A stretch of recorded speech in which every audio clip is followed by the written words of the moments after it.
अस्सलामुअलैकुम। सऊदी ममलकत अपनी हालिया मुआशी और सियासी पेशरफ्त के सबब गुज़श्ता कई हफ्तों से खबरों में रहा है। अगर हुकूमत ने इस पेशरफ्त की रफ्तार पर काबू नहीं पाया तो मुआशरती, मुआशी और सियासी इस्तेहकाम को बरकरार रखना काफी मुश्किल होगा।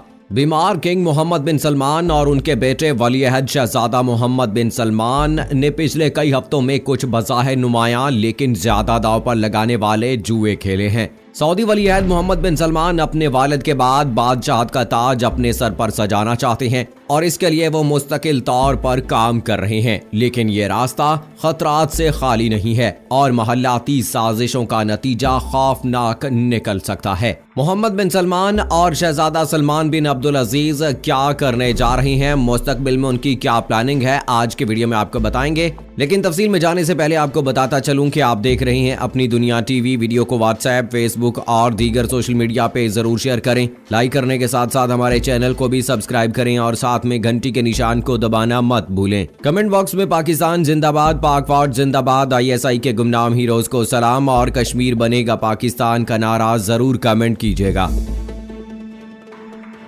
34 साल वली-ए-अहद हर हाल में अपने 84 साल वालिद सलमान बिन अब्दुल अजीज अल सऊद की जगह बादशाह बनना चाहते हैं। इसके लिए वो सऊदी तख्त नशीनी के दोनों कवानीन की खिलाफ वर्जी कर रहे हैं और साथ ही साथ पूरे सऊदी अरब का इस्तेहकाम दांव पर लगा रहे हैं। सबसे पहले शाही आले सऊद खानदान की कुछ बाअसर शख्सियात को कैद में डाला, जिनमें MBS ने अपने कजन मोहम्मद बिन नाइफ, साबिक वली-ए-अहद शहजादा और इसके चचा अहमद बिन अब्दुल अजीज जो सदीरी भाइयों में सबसे छोटे थे, उनको गद्दारी के इल्जाम में जेरे हिरासत लिया। इस खतरनाक इकदाम को MBS के इख्तियारात के इस्तेहकाम की सिमत एक ऐसे इशारे के तौर पर समझा गया जो इन अफराद को हटाकर तख्त नशीन होने के लिए सियासी खतरा बन सकते हैं। इस बात का यकीन करने के लिए MBS अब दर्ज झैल ओहदों को बरकरार रखकर बादशाही में सबसे ज्यादा ताकत रखने वाला फर्द है।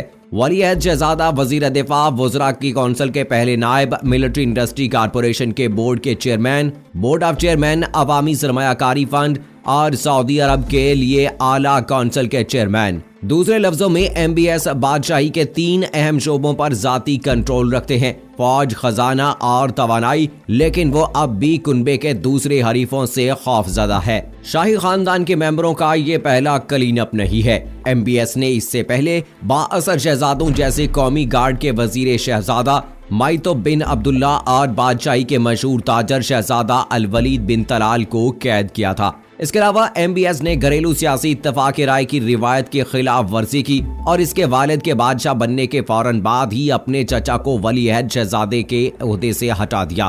फिर उसने दूसरा खिलाफ वर्जी का इकदाम उठाया और अपने कजन MBN को हटा दिया, जो वली-ए-अहद शहजादा के तौर पर पहले तीसरी नस्ल का शहजादा मुकर्रर हुआ था।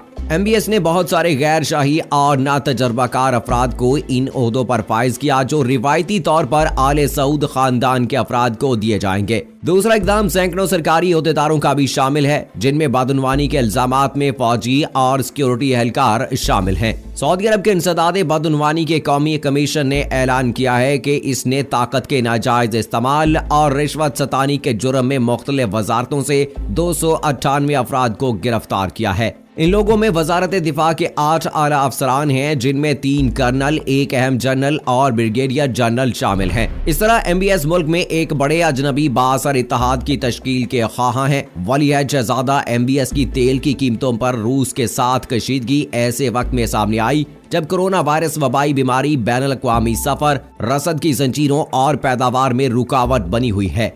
रियाज ने रूस के खिलाफ तेल की कीमत में जंग का ऐलान करके बैनुल-अक़वामी निज़ाम को एक नया झटका पहुंचा दिया है। सऊदी क़यादत ने रूस को सजा देने के लिए तेल की कीमतों में कमी कर दी, जिसके बाद तेल की पैदावार ज्यादा महंगी हो गई है।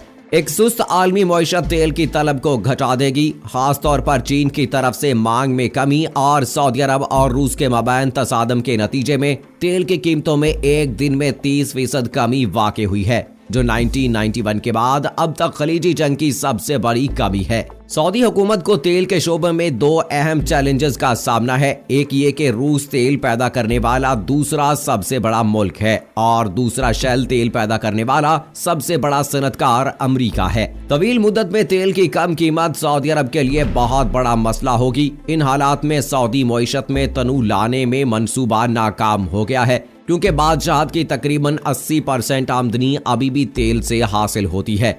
दूसरे अल्फाज में सऊदी अरब जो तेल पर ज्यादा इन्हसार करता है, मनसूबाबंदी के मुताबिक अपनी मईशत को मतनू और तब्दील नहीं कर सकता है। रियाज को तेल के अच्छे नरखों की जरूरत है ताकि वो अपने रियासती बजट में तवाज़ुन बरकरार रखने के लिए 83% फी बैरल के करीब रहे।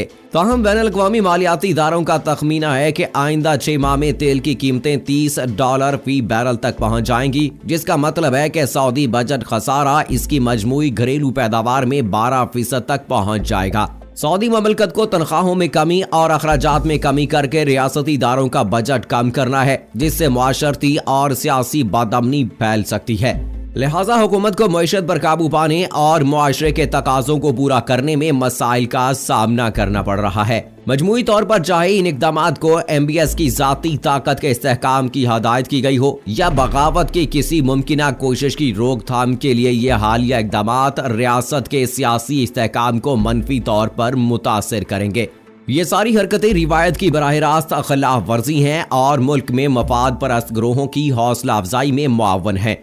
यमन के हौसी बागियों के जरिए पिछले साल सऊदी एजेंटों के जरिए जमाल खाशकजी का कत्ल और रियासत के तेल की बुनियादी ढांचे पर एक बड़ा हमला जैसी मुश्किल पेशरफ्तों के बाद ममलकत के ज्यादा से ज्यादा अफराद ने मुल्क की क़ियादत करने की MBS की सलाहियत पर सवाल उठाना शुरू कर दिया था। इसके नतीजे में कुछ सऊदी शाही और कारोबारी तबके ने MBS की पॉलिसियों पर तशवीश का इजहार करना शुरू कर दिया है। ऐसा लगता है कि सऊदी हुकूमत काफी कमजोर है और MBS की मफाद परस्ती वाली पॉलिसियां इस अमल को तेज करती हैं। बढ़ती हुई इलाकाई अदम तहफ़्फ़ुज़, घरेलू मायूसी, मुआशी नाकामियों, शाही खानदान के अंदर तनाव, ना तजर्बाकार ओहदेदारों, शख्सी ताकत और मुहिमजोई की पॉलिसियों से रियासत का मुस्तकबिल रोशन नजर नहीं आता है। मोहम्मद बिन सलमान ने पिछले 5 वर्षों में अपनी ताकत में मुसलसल तौसी करते हुए अपनी एक मुनक़सम तस्वीर बनाई है। एक तबके के लिए वो जिद्दत पसंद हैं जो कदामत परस्तों की बनाई हुई मजहबी बेड़ियों को उतारते हुए सकाफती इस्लाहात के जरिए खवातीन और नौजवान को ज्यादा से ज्यादा आज़ादी फ्राहम कर रहे हैं। दूसरे तबके के लिए वो अपनी नाक़दीन और इंसानी हकूक़ के कारकुनों को जेल की सलाखों के पीछे भेज रहे हैं। ताहम उनका विजन 2030 इस वक्त तक कामयाब नहीं होगा जब तक उन्हें अक्सरियती अवाम की हमायत हासिल नहीं होगी। अगर मोहम्मद बिन सलमान अपनी मंजिल और मकसद हासिल करना चाहते हैं, जैसा कि नजर भी आ रहा है, तो उन्हें हर उस शख्स को रास्ते से हटाना होगा जो सीनियरिटी के असूल के मुताबिक तख्त और ताज का ज्यादा मुस्तहिक है। उन्हें अल सऊद खानदान के हर उस शख्स के खिलाफ कार्रवाई करना होगी जो इनके सामने खड़ा होगा। खानदानी कौंसल सन 2007 में उस वक्त के शाह अब्दुल्ला ने कायम की थी ताकि किसी बादशाह के इंतकाल के बाद इक़्तिदार की मुंतकिली पुरअमन तरीके से हो सके।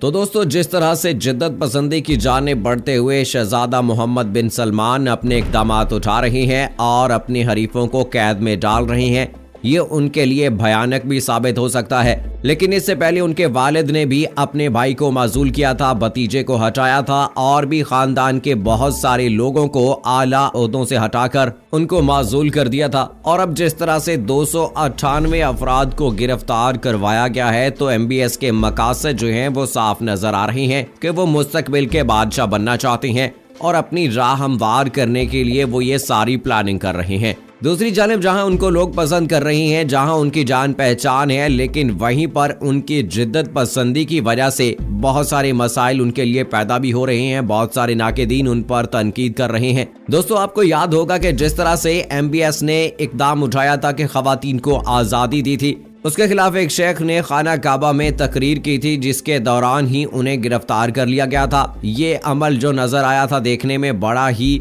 तौहीन आमेज था, जिस तरह से उनको मेंबर से हटाया गया था। सो दोस्तों, इस तरह के इक़दाम MBS को किस तरफ लेकर जा रहे हैं? क्या आइंदा आने वाली बादशाहत में उनके लिए आसानियां पैदा होंगी या मुश्किलात पैदा होंगी? क्या इस किस्म के कदम उठाना उनको ज़ेब देता है? आले सऊद के खानदान में इस तरह के कदम उठाना आपकी क्या राय है? इस हवाले से कमेंट बॉक्स में बताइएगा।